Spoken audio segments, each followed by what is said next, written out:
नमस्कार दोस्तों, मैं विदुशेखर सिंह स्वागत करता हूं आपके अपने YouTube चैनल एजुमेनिया 247 पर। पिछली क्लासेस में हम लोगों ने बुद्ध के बारे में, बुद्ध के जीवनी के बारे में और बुद्ध की शिक्षाओं के बारे में पूरा का पूरा डिस्क्रिप्टिव डिस्कशन कर लिया था और मुझे पूरी संभावना है कि एक भी प्रश्न इधर उधर से बनने वाले नहीं हैं।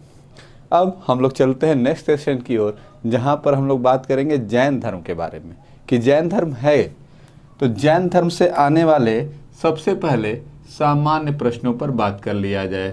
तो सबसे पहले कि अगर प्रश्न पूछेगा जैन धर्म से तो सबसे पहला प्रश्न और सबसे बेसिक प्रश्न क्या पूछ सकता है कि जैन धर्म का संस्थापक। तो जैन धर्म का संस्थापक जब भी पूछा जाएगा कि जैन धर्म का संस्थापक क्या था, कौन था, या जैन धर्म का पहला तीर्थंकर कौन था, तो आपको हमेशा एक नाम बैठा करके रखना है दिमाग में कि जैन धर्म के पहले तीर्थंकर या जैन धर्म के संस्थापक ये कौन थे। तो ये थे आपके ऋषभदेव। कौन थे? ऋषभदेव। और साथ में हो सकता है कि पूछ दे कि इनका प्रतीक क्या था, यानी जैन धर्म में इनके प्रतीक के बारे में पूछ दिया जाए तो याद रखिएगा कि ऋषभदेव को रिप्रेजेंट करने के लिए जैन धर्म में प्रतीक क्या बनाया गया।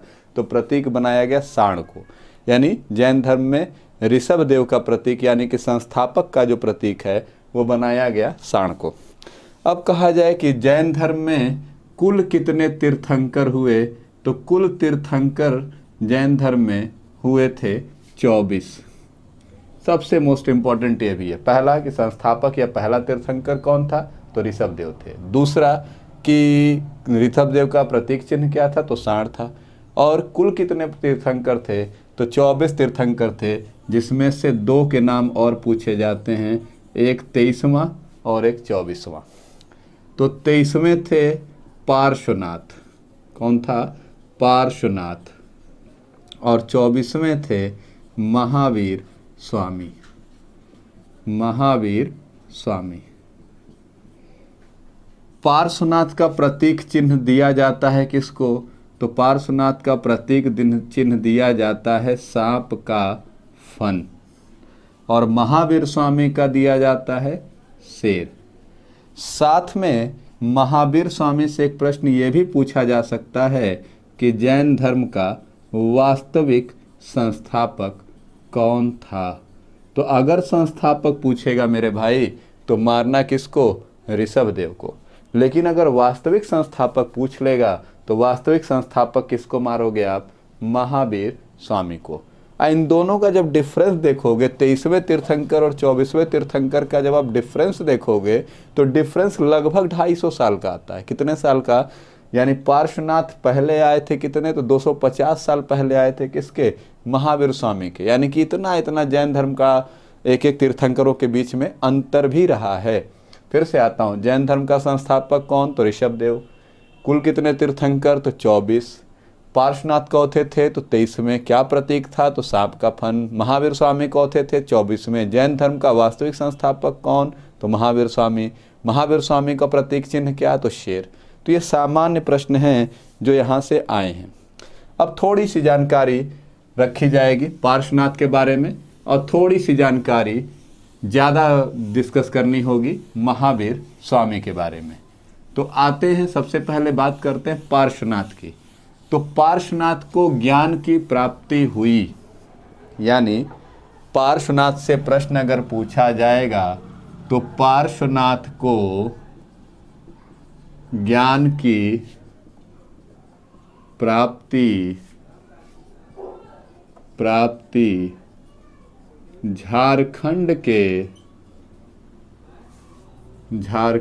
के सम्मेद पर्वत, क्या नाम देंगे? सम्मेद पर्वत पर हुई। और ध्यान दीजिएगा कि ज्ञान की प्राप्ति जो शब्द है जैन में, तो ज्ञान की प्राप्ति के लिए एक नाम दिया जाता था और वो नाम था कैवल्य। क्या नाम था? कैवल्य। तो अगर प्रश्न बदल के भी पूछ दे, कि अगर प्रश्न को बदल दे और कह दे कि पार्श्वनाथ को कैवल्य की प्राप्ति कब हुई थी, तो कैवल्य की प्राप्ति माने ज्ञान की प्राप्ति, दोनों में कोई अंतर नहीं है। तो कैवल्य की प्राप्ति कहाँ हुई थी? तो झारखंड के सम्मेद पर्वत पर कैवल्य की प्राप्ति हुई थी। किसको? पार्श्वनाथ को। अब पार्श्वनाथ को जैसे ही ज्ञान की प्राप्ति हुई तो उन्होंने 4 कथन कहे, यानी किसी भी मानव को जीवन के लिए सबसे महत्वपूर्ण कितने ज्ञान बताए? तो 4 ज्ञान बताए। और यही 4 कथन क्या कहलाए? तो यही 4 कथन चतुरायण कहलाए। यानी सीधे पूछे जाएगा कि चतुरायण किसका ज्ञान है? तो चतुरायण है पार्श्वनाथ जी का। पार्श्वनाथ जी ने 4 कथन कहे, उन 4 कथनों को चतुरायण कहा गया। चतुरायण। अब चतुरायण में क्या क्या 4 कथन थे? तो पहला, दूसरा, तीसरा और चौथा। ये याद रखने वाली चीज़ है, क्योंकि चतुरायण में ही एक चीज़ जोड़ देंगे तो महावीर स्वामी बन जाएंगे। तो सबसे पहले चतुरायण में उन्होंने क्या कहा? तो चतुरायण में कहा कि आदमी को हिंसा नहीं करना है। यानी पहला कथन क्या था? कि हिंसा ना करना। दूसरा कथन क्या था? तो दूसरा कथन था सदा सत्य का प्रयोग किया जाए, यानी सदा सत्य बोलना चाहिए। तीसरा क्या था? तो तीसरा था कि किसी भी व्यक्ति को चोरी नहीं करना है, यानी चोरी ना करना तीसरा कथन था। और चौथा था कि संपत्ति अर्जित नहीं करना है, संपत्ति नहीं रखना है। इन्हीं चारों सत्य वचनों को मिला करके बनता है चतुरायन। फिर से सुन लीजिए कि पार्श्वनाथ मेरे भाई चौथे तीर्थंकर थे, तो 23वें तीर्थंकर थे। पार्श्वनाथ का प्रतीक चिन्ह क्या था? तो सांप का फन था। फिर कहा पार्श्वनाथ जी को ज्ञान की प्राप्ति कहाँ हुई? तो झारखंड के सम्मेद पर्वत पर ज्ञान की प्राप्ति हुई। और ज्ञान की प्राप्ति के बाद उन्होंने 4 सत्य बातें बताई। उन 4 सत्य बातों को बोला गया चतुरायण। और चतुरायण में क्या क्या बोला गया? कि हिंसा ना करना, सदा सत्य बोलना, चोरी ना करना और संपत्ति न रखना। ये 4 कहानियाँ किसकी? तो ये 4 कहानियाँ पार्श्वनाथ की। और इन 4 कथनों को, 4 सत्य वचनों को क्या नाम दिया गया? तो इन 4 सत्य वचनों को नाम दिया गया चतुरायन। हिंसा ना करना, सदा सत्य बोलना, चोरी ना करना, संपत्ति ना रखना, यही चतुरायन के नाम से प्रसिद्ध हुआ। तो ये तो हो गई किसके किसके बारे में बात। तो पहली बात हो गई ऋषभदेव जी के बारे में, जो जैन धर्म के संस्थापक थे। दूसरी चर्चा हो गई 23वें तीर्थंकर के बारे में, यानी पार्श्वनाथ के बारे में।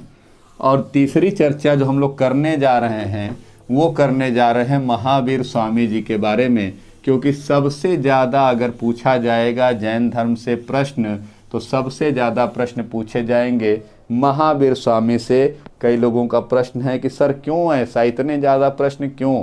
तो इतने ज़्यादा प्रश्न इसलिए क्योंकि जैन धर्म का वास्तविक संस्थापक, जैन धर्म किसके बाद फला फूला है, बढ़ा है, तो वो है महावीर स्वामी।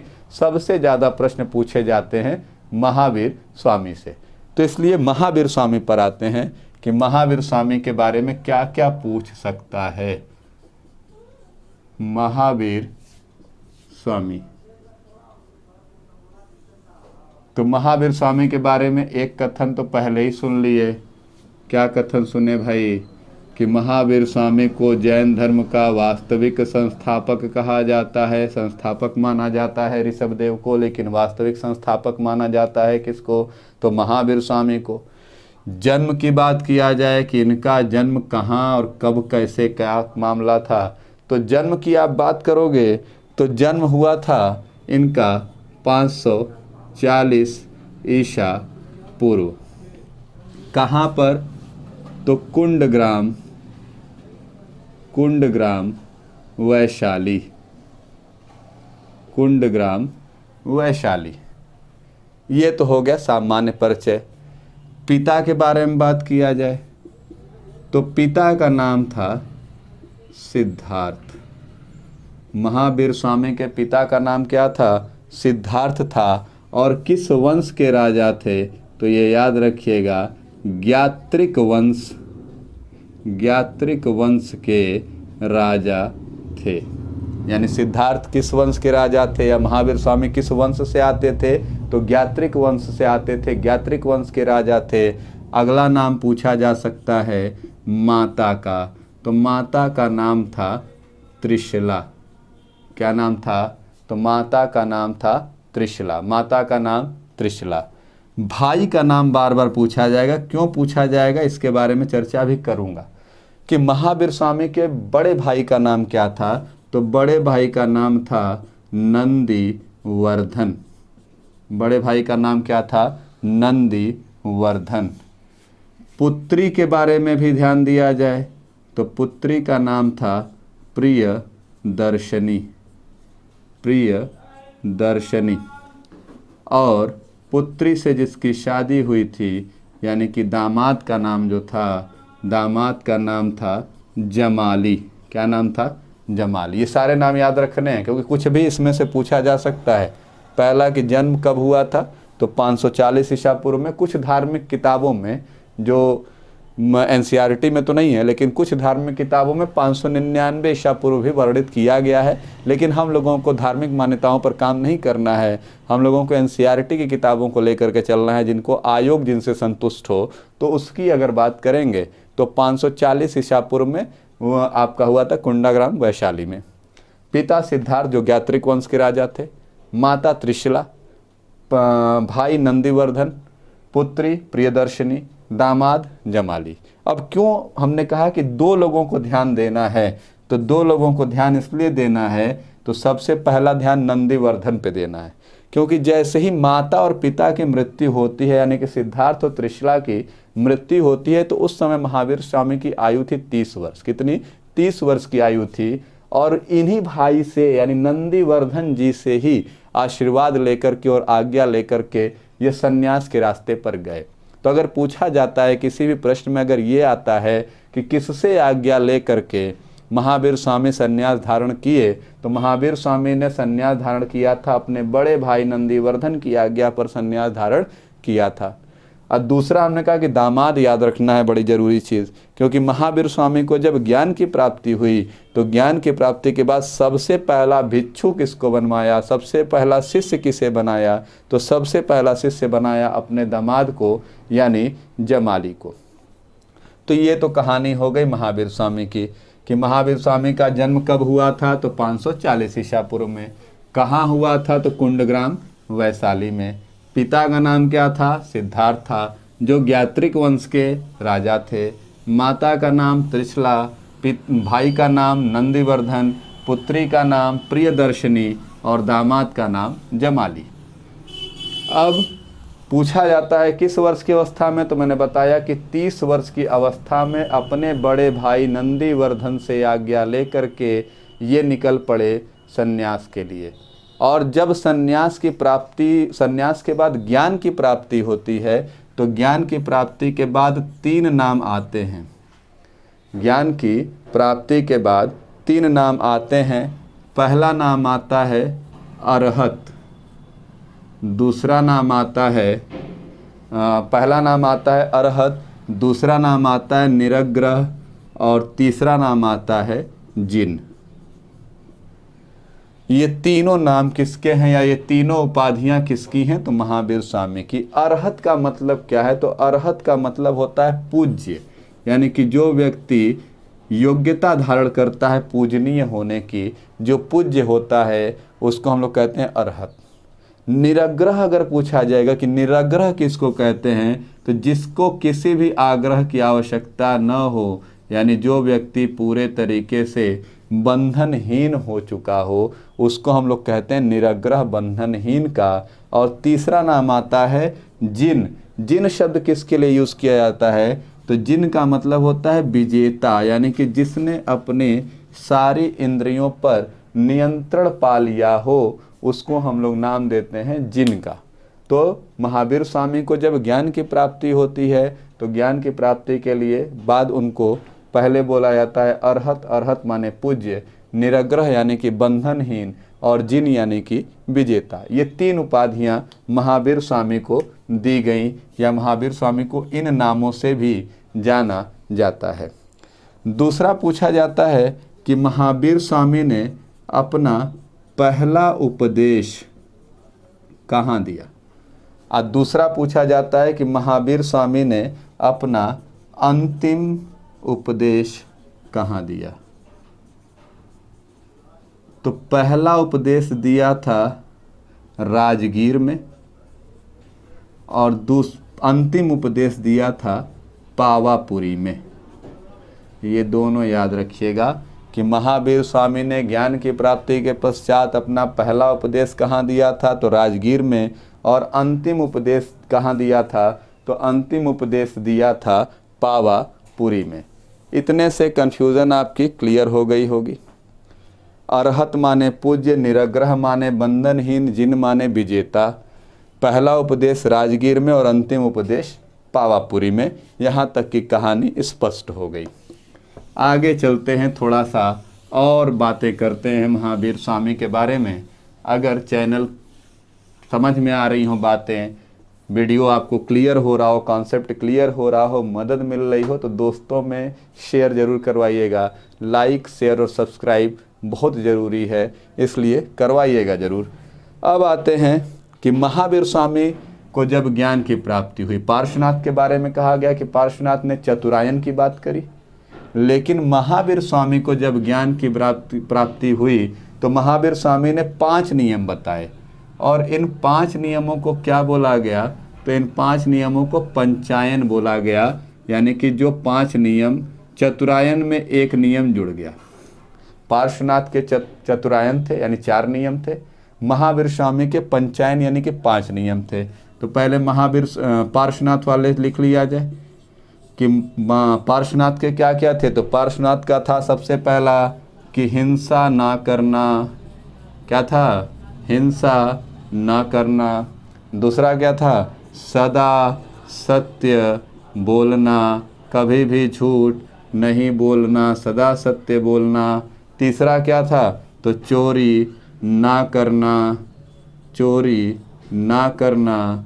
और तीसरा था कि संपत्ति को अर्जित करके ना रखना, यानी संपत्ति ना रखना। इसमें जुड़ा क्या? तो एक नई चीज़ जुड़ गई, और वो नई चीज़ थी ब्रह्मचर्य। क्या थी नई चीज़? ब्रह्मचर्य। तो जैसे ही पूछे जाएगा कि पार्श्वनाथ के चतुरायन में और महावीर स्वामी के पंचायन में कौन सी चीज़ थी जो नई जुड़ी, तो यही वाला पॉइंट मेरे भाई सबसे अंत वाला याद रखना, ब्रह्मचर्य जुड़ गया। चतुरायन में हिंसा ना करना, सदा सत्य बोलना, चोरी ना करना, संपत्ति ना रखना, ये चीज़ें थीं। और ब्रह्मचर्य एक नया जुड़ गया किसमें? पंचायन के अंदर, जो 5 नियम थे। और किसके थे? तो महावीर स्वामी। यानी पार्श्वनाथ ने 4 नियम दिए, चतुरायन कहलाया, और महावीर स्वामी ने 5 नियम कहे, पंचायन कहलाया। और पंचायन में 5वां नियम क्या जुड़ा? तो ब्रह्मचर्य जुड़ा।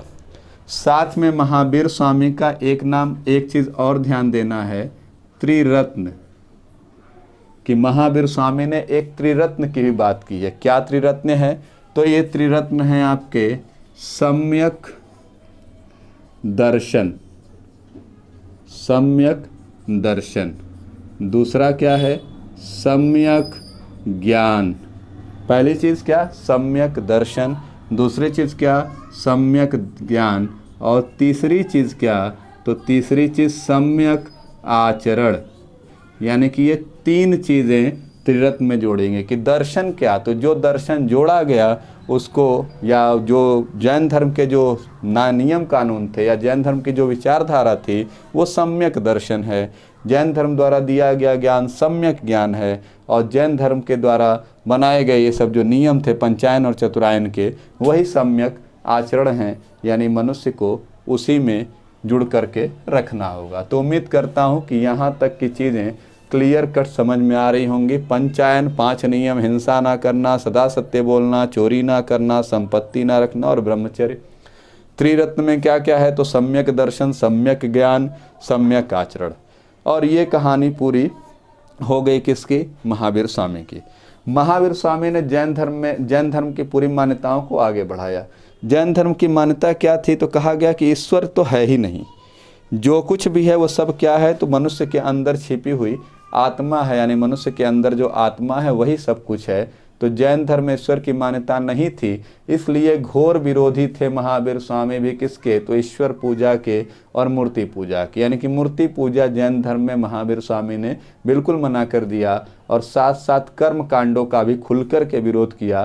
तो जैन धर्म भी जो है वो कभी भी मूर्ति पूजा और कर्म कांडों को नहीं मानता।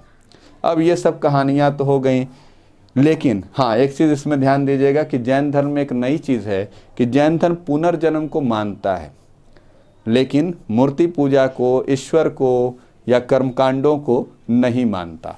तो यहाँ तक की कहानी हो गई। अब जरा सा बात कर लिया जाए महावीर स्वामी के निर्वाण की। निर्वाण माने देह त्याग, कि जब मृत्यु होती है तो उसको नाम दिया जाता है निर्वाण का। तो निर्वाण इनका हुआ था 72 वर्ष की आयु में। कब हुआ था? 72 वर्ष की आयु में, 468 ईसा पूर्व में 72 वर्ष की आयु में इनका निर्वाण हुआ था। निर्वाण का अर्थ यहाँ पर किससे है? तो मृत्यु से है।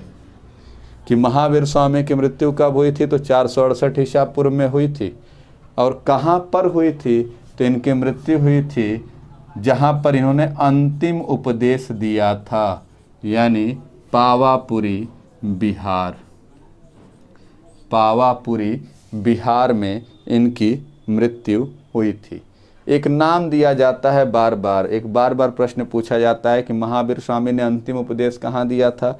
तो महावीर स्वामी ने अंतिम उपदेश दिया था पावापुरी बिहार में, और वही वो जगह है जहाँ महावीर स्वामी ने निर्वाण की प्राप्ति की थी, यानी देह का त्याग किया था।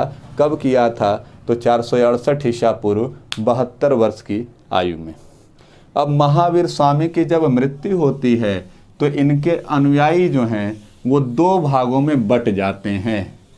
इनके अनुयायी जो हैं ये 2 भागों में बट जाते हैं। यानी महावीर स्वामी के अनुयायी जो हैं, ये मुख्य रूप से नाम लिख देता हूँ कि कौन से 2 अनुयायी थे जिन्होंने 2 अलग अलग धाराओं का निर्माण किया।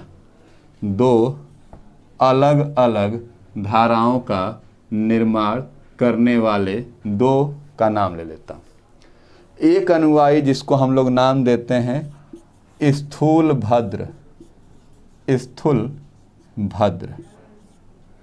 एक अनुयायी कौन? महावीर स्वामी का, तो स्थूल भद्र। और दूसरा भद्र से शुरू होगा, भद्र बाहु। अब अंतर समझिएगा कि दोनों में अंतर क्या है। तो स्थूल भद्र ने शुरुआत की एक नई परंपरा का जिसका नाम था श्वेतांबर, और भद्र बाहु जो था एक परंपरा का वाहक था जिसका नाम था दिगंबर। श्वेतांबर यानी श्वेत हो अंबर जिसका, यानी कि जो लोग सफ़ेद वस्त्र धारण करते थे, सफ़ेद वस्त्र धारण करने वाले जो लोग थे उनको कहते थे श्वेतांबर। और दिगंबर का मतलब कि जो लोग बिना वस्त्र के रहते थे, निर्वस्त्र रहते थे, उनको नाम दिया गया दिगंबर। ध्यान से सुनिएगा, महावीर स्वामी के एक अनुयायी थे स्थूलभद्र और एक अनुयायी थे भद्रबाहु। स्थूलभद्र श्वेतांबर मान्यता वाले थे, भद्रबाहु दिगंबर मान्यता वाले थे। थोड़ा सा डिफरेंस और भी आएगा। क्या डिफरेंस आएगा?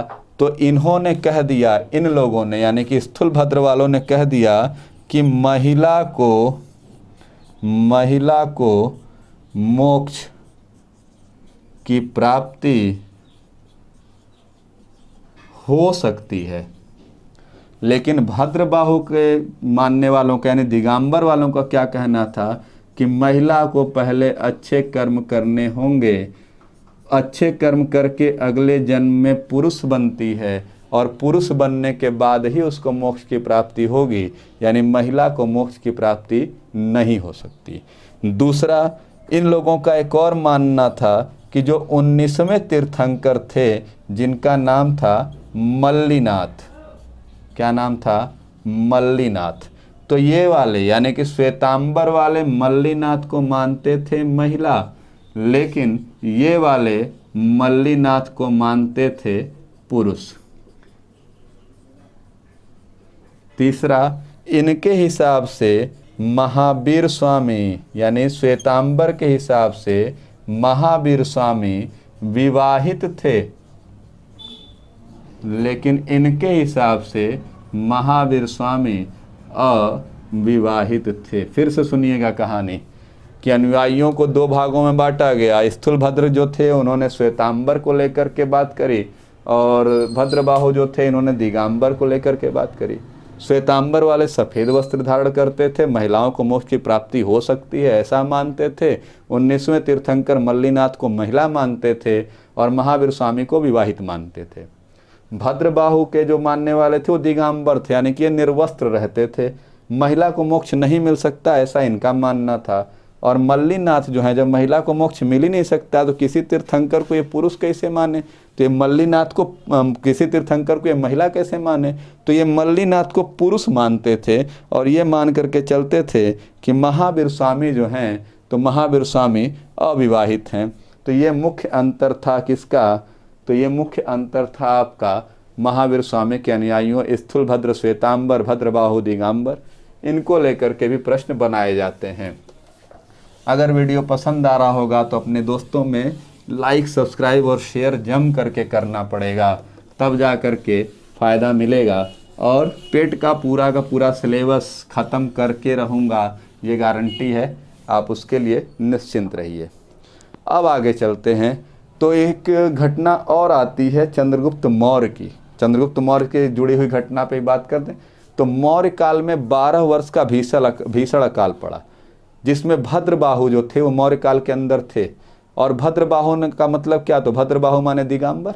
तो भद्रबाहु जो थे वो अपने शिष्यों समेत और चंद्रगुप्त मौर्य को लेकर के, सबको लेकर के चले गए कहाँ पे, तो कर्नाटक। कर्नाटक में एक जगह है श्रवणबेलगोला, तो श्रवणबेलगोला पर चंद्रगुप्त मौर्य भी गए और चंद्रगुप्त मौर्य ने वहीं पर संलेखना विधि से अपने प्राण त्यागे थे। ये बार बार पूछा जाता है, तो चलिए यहाँ लिख देता हूँ इस चीज़ को कि मौर्य काल में 12 वर्षों के भीषण अकाल के कारण भद्रबाहु, भीषण अकाल के कारण भद्रबाहु अपने शिष्यों सहित कर्नाटक चले गए। यानी बिहार से उठते हैं और बिहार से उठ कर के चले जाते हैं कहाँ, कर्नाटक। कर्नाटक में एक नाम मैंने लिखा क्या, तो कर्नाटक में एक नाम मैंने लिखा श्रवणबेलगोला। श्रवणबेलगोला यही वह जगह है जहाँ पर चंद्रगुप्त मौर्य की मृत्यु हुई थी। और किस विधि से हुई थी ये भी याद रखिएगा, संलेखना विधि। संलेखना विधि। फिर से सुनिए, मौर्य काल में 12 वर्षों के भीषण काल के कारण भद्रबाहु अपने शिष्यों, जिसमें चंद्रगुप्त मौर्य भी था, उनको लेकर के कर्नाटक चले गए और वहीं पर श्रवणबेलगोला नामक स्थान पर चंद्रगुप्त मौर्य की मृत्यु हुई। और किस विधि द्वारा चंद्रगुप्त मौर्य ने प्राण त्यागे, तो संलेखना विधि। संलेखना विधि अगर कभी पूछ दे कि इसमें जैन धर्म के अंदर संलेखना विधि क्या है, तो दिमाग में रखिएगा कि संलेखना विधि एक ऐसी विधि है जिसमें व्यक्ति अन्न और जल का त्याग कर देता है और तब तक अपने शरीर को तकलीफ देता है जब तक कि उसके प्राण न निकल जाएं। इसी विधि को संलेखना विधि कहते हैं। तो ध्यान दीजिएगा कि चंद्रगुप्त मौर्य की मृत्यु कहाँ हुई, तो कर्नाटक के श्रवणबेलगोला में हुई। दूसरा पूछ दे कि चंद्रगुप्त मौर्य की मृत्यु किस विधि से हुई, तो ये भी याद रखिएगा कि संलेखना विधि से हुई। दूसरा कि चंद्रगुप्त मौर्य किसके अनुयायी थे, तो भद्रबाहु के अनुयायी थे। अब भद्रबाहु जैसे ही आएगा तो आप समझ जाइएगा कि बात हो रही है दिगंबर की। अब आगे चलता हूँ, दो जैन संगतियों की बात होती है। कि जैन संगीतियाँ, जैसे बौद्ध संगीतियों की बात होगी तो बौद्ध संगीतियाँ कितनी हुई थी, तो 4 हुई थी। उसके बारे में पिछली क्लास में डिस्कशन हम लोगों ने किया था। लेकिन अगर पूछ दे कि जैन संगीतियाँ कितनी हुई हैं, तो जैन संगीतियाँ 2 ही हुई हैं। कौन कौन हुई हैं, सीधे आता हूँ। तो जैन संगीतियाँ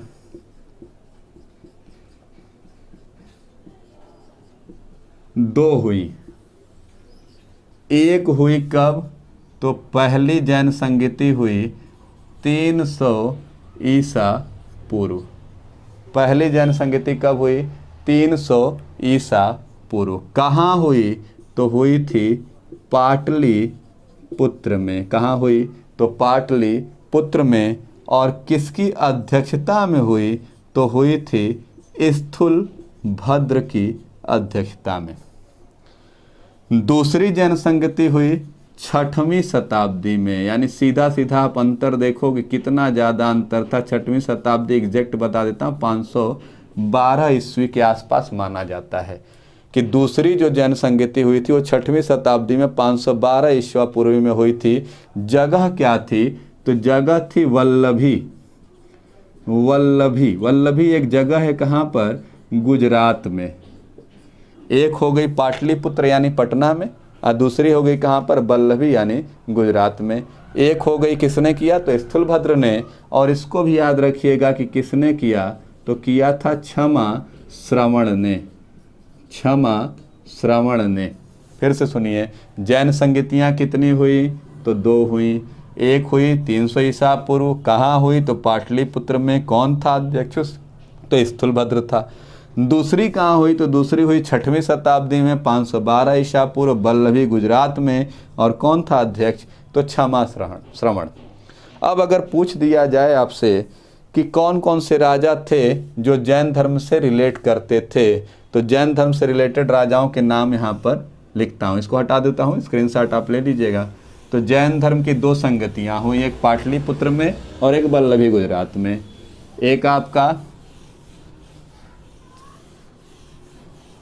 एक आपकी थी कब, तो एक थी आपकी 300 ईसा पूर्व में और एक 512 ईस्वी में। अब देखिए, जैन धर्म के प्रमुख राजा, यानी ऐसे कौन कौन से राजा थे जो जैन धर्म को विशेष रूप से सम्मान देते थे या जैन धर्म के अनुयायी थे। तो उसमें पहला नाम आएगा उदयन। क्या नाम आएगा, उदयन। दूसरा नाम आएगा वंद राजा। पहला नाम आया क्या, उदयन। दूसरा नाम आया क्या, वंद राजा। तीसरा तो आपने पढ़ा ही कि चंद्रगुप्त मौर्य इतना बड़ा मानक था कि संलेखना विधि से अपने प्राण त्यागे, जैसा कि जैन धर्म में वर्णित किया गया है। तो चंद्रगुप्त मौर्य। तीसरा नाम आता है चौथा नाम आता है किसका, तो चौथा नाम आता है खारबेल का। चौथा नाम आता है खारबेल का। खारबेल कलिंग नरेश थे, तो इनका भी नाम आता है कि बड़े नामों में से एक नाम थे। तो खारबेल, कलिंग नरेश, खानबेल। उसके अलावा कुछ चंदेल शासक, उसके अलावा अमोघ वर्ष, एक बड़ा नाम लिख लेते हैं यहाँ पर, अमोघ वर्ष।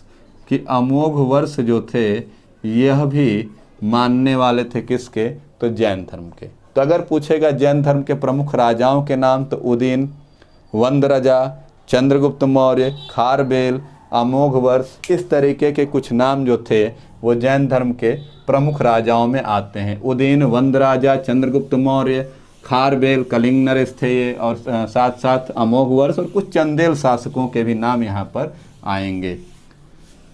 अब जैन धर्म के कुछ साहित्यों के बारे में बात कर लेते हैं। ज़्यादा नहीं है, छोटी छोटी चीज़ें हैं, इनको याद रख लेना है बस कि जैन धर्म के साहित्य तो आता क्या क्या है, अंग और उपांग।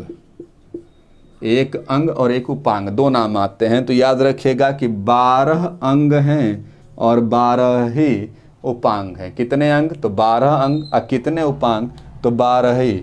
और प्रकरण पूछा जाता है तो प्रकरण हैं कितने, 10। प्रकरण कितने, तो 10। उसके अलावा अगर पूछा जाएगा कि छेद सूत्र कितने, तो छेद सूत्र थे 6। और पूछ दे मंगल सूत्र कितने, तो मंगल सूत्र हैं 4। यानी कि ये टोटल जैन धर्म साहित्य हैं कि अंग 12 अंग 12 उपांग 12 प्रकीर्ण 10 छेद सूत्र 6 और मंगल सूत्र 4, यही जैन धर्म के साहित्य हैं। बेसिकली जितने भी इंफॉर्मेशन बन पड़ी है जो पीईटी के एग्जामिनेशन की लेवल की है, उस पूरे के पूरे इंफॉर्मेशन को आप तक कन्वे कर दिया है। अगर वीडियो आपको पसंद आ रहा होगा तो लाइक, शेयर और सब्सक्राइब करने में कोई भी कंजूसी मत दिखाइएगा। ज़्यादा से ज़्यादा लोगों तक इस वीडियो को पहुंचाने में हमारी मदद करिएगा। हमारा साथ देने के लिए, हमारे साथ बने रहने के लिए आपका बहुत बहुत धन्यवाद। जय हिंद, जय भारत।